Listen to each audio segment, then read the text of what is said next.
दोनों उठाओ, दोनों एक हाथ में, दोनों उठाओ हाथ से, दोनों दोनों एक नहीं, दोनों दोबारा दोनों हाथ पार से। क्या हम इस देश में राष्ट्रवाद के लिए तैयार है? जो मांगे हमने उठाई है, अगर सरकार उन पर गौर नहीं करेगी तो क्या आप लोग संघर्ष के लिए तैयार हो? क्या आप अपने अधिकारों को बचाने के लिए मैदान में आने के लिए तैयार हो? तो हम सरकार को नवंबर तक का समय देते हैं। कितना समय? ये सितंबर तक रहा है, अक्टूबर तक का समय हम लोग देते हैं। नवंबर में हम लोग पार्टी की राष्ट्रीय समिति की मीटिंग बिठाकर दोबारा से तय करेंगे। अगर सरकार ने हमारी मांग को सुनी तो इन मांगों पे हमें अगला स्टैंड क्या लेना है, ये पार्टी जो है नवंबर के पहले 2 मिनट में बैठ के तय करेगी कि अगली कार्रवाई हमारी क्या होनी चाहिए। मैं किसानों को भी विश्वास दिलाना चाहता हूँ, किसानों की हर एक समस्या को हल करने के लिए हम लोग संकल्पित है, वचनबद्ध है। मौका आने दीजिए, यहाँ का किसान दुनिया के किसानों से खुशहाल बनेगा, इस बात की मैं आपको गारंटी देता हूँ। मैं नौजवानों को भी रोजगार की गारंटी देता हूँ, मैं नौजवानों को रोजगार की गारंटी देता हूँ। मैं घर में रहने वाली माए बहनों को कुटुल जोड़ लगा के रोजगार की गारंटी देता हूँ। मैं बुजुर्गों की पेंशन, जो पेंशन मिलती है अभी 500 रुपए, मैं गारंटी देता हूँ हमें अवसर मिलने पे हम उन पेंशन को 500 रुपए से बढ़ाकर 3000 रुपए करेंगे। मेरी बात को आप याद रखें।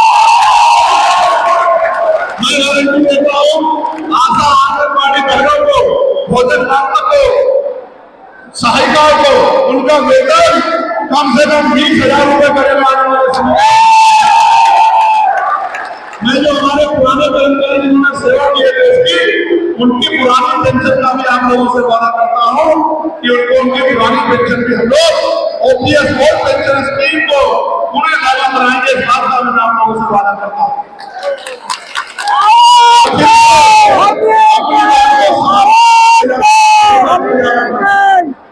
आपको मेरे ऊपर भरोसा आया नहीं है? बताओ, आया नहीं है? बताओ। तो मैं अपने डीएससी के भाइयों को भी ये वादा करता हूं कि अगर उनको अधिकार मिलेंगे तो उनका सबसे बड़े समर्थक, क्योंकि हम बहुजन आंदोलन को चलाने वाले लोग हैं, हम लोग उनके सबसे बड़े समर्थक रहेंगे। आने वाले कल में हम लोग उनके साथ बैठ के उनको क्या महसूस होता है, वो क्या सोचते हैं, उनके साथ भी चर्चा करेंगे। मैं ये भी नकारता हूँ कोई अगर ये कहता है कि डीएससी के लोग पढ़े लिखे नहीं है, वो पढ़ते नहीं है, वो धार्मिक है, इस तरह की बातें करता है, तो मैं इस बात का भी खंडन करता हूँ कि हमारे पढ़े लिखे समाज को ऐसा नहीं करनी चाहिए। जो बात इस देश के तथाकथित सोच जाते हैं लोग हमारे लोगों के खिलाफ कहते थे, जब आरक्षण मिला था श्रम कास्ट के लोग, जब आरक्षण आया था मंडल कमीशन के जरिए बेटवन के लोगों को, जो बात ऊंची जातियों के लोग कहते थे, आज अगर वही बात हम लोग कहने लगेंगे तो कहीं ना कहीं ऐसा लगेगा कि हम भी स्वार्थी हो गए हैं। हम तो अपने दायित्व पर खड़े हैं, हम अधिकारों की रक्षा भी करेंगे और अपने लोगों को बांट कर भी देंगे। इस बात की जिम्मेदारी हमारे ऊपर होना चाहिए। इसलिए मैं आपसे आग्रह करूंगा, बड़ा भाई होने के नाते मैं अपने लोगों से आपसे आग्रह करूंगा कि कोई भी अनावश्यक टिप्पणी डीएससी के भाइयों को न करे। वो हमारा परिवार है, उनके लिए खून भी देना पड़ा, उनके अधिकारों के लिए संघर्ष भी करना पड़ा, तो हम लोग सबसे आगे रहेंगे, उनके अधिकारों को छीनने नहीं देंगे। ये रैली तो कुछ भी नहीं है, ये रैली तो कुछ भी नहीं है। अगर उनके अधिकार को छीनने का करेगा तो इससे 10 गुना बड़ी रैली उनके समर्थन में हम लोग करने का काम करेंगे। लेकिन किसी भी कीमत पे हम अपना भाईचारा नहीं टूटने देंगे। सम्मानित साथियों, आज आपने इतनी बड़ी संख्या में आए और आपने हमेशा की तरह ही माननीय आजाद समाज पार्टी के नौजवान नेताओं का, सामाजिक साथियों का मनोबल बढ़ाने का काम किया।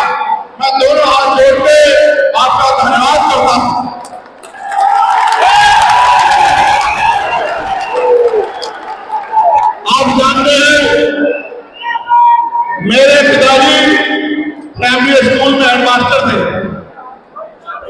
मैं तो गरीबी से निकल कर आया, बेबसी लाचारी से निकल कर आया, मगर मुझे खुशी है कि भीम आर्मी आजाद समाज पार्टी में जो राष्ट्रीय स्तर का प्रदेश स्तर का नेतृत्व है वो इतना समझदार है, इतना समर्पित है, इतना ऊर्जावान है कि कभी कभी हम लोग भी अपने आप को गौरवान्वित महसूस करते हैं कि अगर ये पुराने मुसलमान साथी नहीं होते तो शायद आज आंदोलन यहाँ नहीं पहुंच पाता।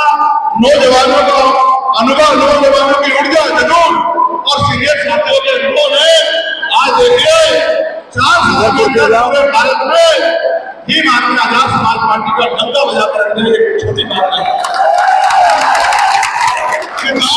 से लेके भगवान बुद्ध की धरती से आए हमारे नेताओं से लेके और आगरा से लेके और हमारे पूरे बस्ती और तमाम उत्तर प्रदेश के नेताओं ने और देश भर के नेताओं ने जिस तरह से संघर्ष किया, हमारे बीच में भीम आर्मी के राष्ट्रीय महासचिव मेरे भाई कमल जी, उन्होंने जिस तरह से कुर्बानियां लेकर संघर्ष किया, हमारे बीच में भाई रविंद्र भाटी जी हैं, भाई सतपाल चौधरी जी हैं, निजाम भाई, बंगाल भाई, गाजी भाई, जिन्होंने खूब संघर्ष किया।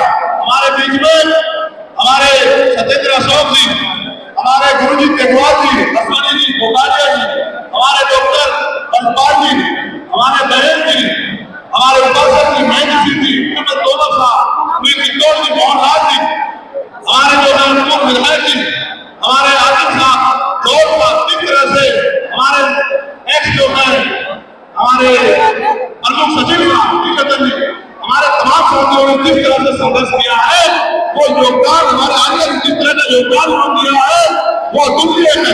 मैं धन्यवाद आज मैं बहुत उनकी वजह से साथ साथ हमारे राष्ट्रीय महासचिव रविंद्र भाटी जी, हमारे राष्ट्रीय महासचिव भाई मंचू जी और हमारे सबसे मजबूत किरण हमारे नेता हमारे राष्ट्रीय अध्यक्ष पार्टी के गौतम सिंह जी, मैं इनका भी बहुत सभी का धन्यवाद देता हूँ, इन्होंने बहुत मेहनत की है। मैं भीम आर्मी के आंतरिक कार्यकर्ता का जो गांव में रहता है, जिसको लोग नहीं जानते, जो आजाद समाज पार्टी का बूथ का अध्यक्ष है, सेक्टर का अध्यक्ष है, जो हमारे जिला विधानसभा कमेटी के नेता है, प्रदेश के नेता, जिनका नाम मैंने लिया, मैं उनका धन्यवाद करता हूँ। अगर वो लोग संघर्ष नहीं करते तो आज हजारों फिर क्यों जब मैं जाता। अभी मैं गया था बांदा, कोई 1000 लोग 2-3 दिन की कॉल में नहीं जा लोग संकल्पित है। हम लोग महाराष्ट्र हमारे साथ अशोक जी, हमारे आनंद जी, हमारे कौशिक भाई, कांति भाई, तमाम हमारे साथी, सब लोग मौसम भाई, इतने अच्छे लोग हमारे पास हैं। हमारे नगीना लोकसभा के लोगों को तो मैं कितना शुक्रगुजार हूं, उनके लिए तो शब्द ही कम है मेरे पास। आप देखो विदेश में भी नगीना को लोग जानते हैं, मुझसे कहते थे स्पीच करते नगीना से आए हमारे सांसद, तो आप देखो नगीना को तो देश के लोग भी जानते हैं। मैं भीम आर्मी एक्सीडेंट फाउंडेशन के लोगों का, हमारे अनुसूचित अनुशासन समिति के लोगों का, हमारे मिशन 78 के हमारे बड़े भाइयों का भी मैं धन्यवाद करता हूँ।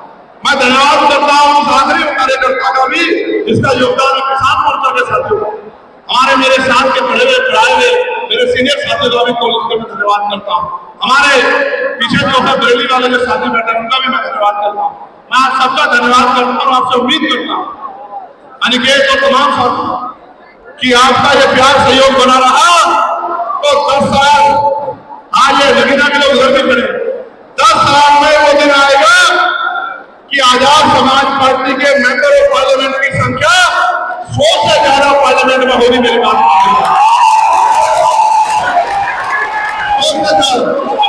उधर भी